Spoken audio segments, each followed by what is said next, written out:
Saan nga ba mas mura mag-book ng accommodation? Syempre, nag-check kami sa lahat ng kilalang booking sites for comparison. Sino bang ayaw makatipid, di ba? Apparently, sa tatlong ni-research namin, si Klook talaga yung pinakamura. Tingnan nyo to.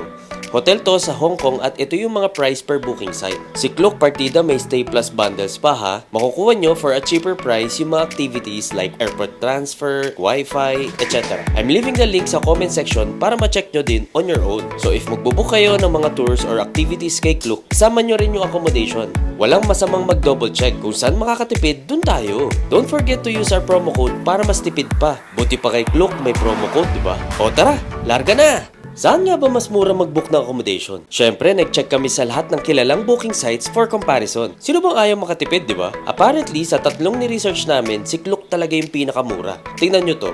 Hotel to sa Hong Kong at ito yung mga price per booking site. Si Klook partida may stay plus bundles pa ha. Makukuha nyo for a cheaper price yung mga